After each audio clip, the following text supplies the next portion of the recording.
Bonjour, aujourd'hui je vais vous parler du signe de la Vierge en 2025. En fonction de certains transits planétaires importants autour du zodiaque, en relation avec ce signe bien évidemment. Donc on va commencer tout de suite avec l'importance de deux planètes qui vont d'ailleurs quitter un signe pour passer dans un autre signe en 2025, mais surtout en 2026. Il s'agit de Saturne et Neptune. Alors voici le zodiaque. Donc ici nous avons le signe de la Vierge et en face le signe des Poissons.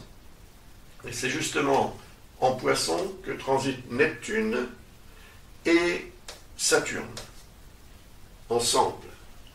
Neptune transite en Poissons depuis 2012, depuis début février 2012. Neptune va donc quitter le signe des Poissons pour passer en Bélier le 31 mars. Mais ce sera provisoire, parce qu'elle va subir un phénomène de rétrogradation apparente qui va la ramener dans l'axe du signe des Poissons pendant quelques mois. Et c'est seulement en 2026 que Neptune va, on peut dire définitivement, quitter le signe des Poissons, parce que cette planète met 165 ans pour faire le tour du zodiaque, donc vous comprendrez qu'elle ne reviendra jamais dans ce secteur de votre thème, par rapport à votre signe de votre vivant. Voilà. Et peut-être que cela va vous permettre de voir les choses de façon plus claire, moins dans la confusion qui est représentée par Neptune. Cela dit, Neptune a pu aussi avoir un effet positif, par exemple sur le plan relationnel, pour vous réaliser dans ce domaine. Mais inversement, Neptune peut aussi produire des déceptions, des illusions, en termes de relationnel, toujours. Pourquoi je dis ça? Parce que je parle du signe de la Vierge, donc c'est le signe de référence, on va l'appeler numéro 1. Et les autres sont numérotés, voilà, comme ça.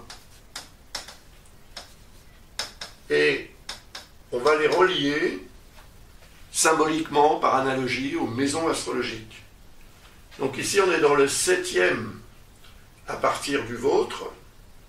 Donc, on est fondamentalement, symboliquement, plus que fondamentalement, symboliquement, dans la maison 7, qui représente le couple, mais qui représente le relationnel important dans la vie. Donc c'est dans ce relationnel que depuis 2012, l'énergie de Neptune s'exprime. Or, Neptune représente le signe des Poissons. J'en ai parlé dans la vidéo que j'ai faite l'année dernière, dans la vidéo que j'ai faite l'année d'avant. En fait, j'en parle depuis 2012, c'est normal. Et si vous voulez en savoir plus, regardez la vidéo au moins que j'ai faite l'année dernière, parce que je parle aussi de Saturne. Et en 2023 déjà, Saturne est arrivé dans le signe des Poissons. Donc, il va rejoindre Neptune parce qu'il est beaucoup plus rapide. Saturne met 29 ans et demi pour faire le tour du zodiaque. Il va sortir du signe des Poissons le 25 mai pour entrer en Bélier. Donc, environ 2 mois à peine après Neptune, Saturne passe également en Bélier. Le transit de Saturne en Poissons, donc dans le 7e signe à partir du vôtre, 7e signe, 7e maison, peut vous avoir permis de concrétiser des choses importantes sur le plan relationnel. Bien sûr, contrat, mariage aussi peut-être, pourquoi pas, et tout ce qui peut avoir des répercussions à très long terme en fait, est représenté par Saturne. Donc il y a un phénomène de construction qui a pu se produire dans ce secteur de votre vie, mais en même temps, Saturne peut représenter aussi un poids, une lourdeur, une difficulté de gestion, et oui, la sensation d'être dans une logique d'épreuve au niveau relationnel. Là, tout va dépendre, évidemment, d'abord de votre thème astral personnel, et puis de ce que vous avez effectivement vécu depuis 2012, mais surtout depuis 2023, parce que depuis mars 2023, Saturne est en Poissons.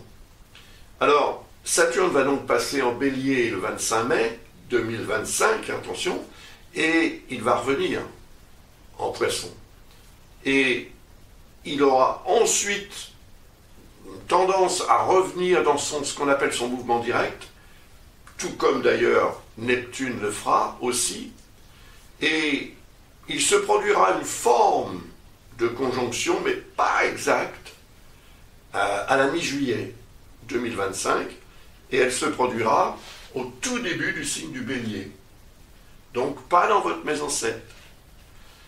Par contre, ici on est dans le 8e signe à partir du vôtre. Et quand les deux planètes vont repasser en Bélier, ce sera définitif. Pour Neptune, ça va durer 14 ans. Pour Saturne, ça va durer 2 ans et demi. Il y aura une conjonction exacte en Bélier le 20 février 2026. Et je pense que c'est quelque chose d'important en termes de réalisation d'une sorte d'idéal. Neptune représente les rêves, qu'on est tous en droit d'avoir.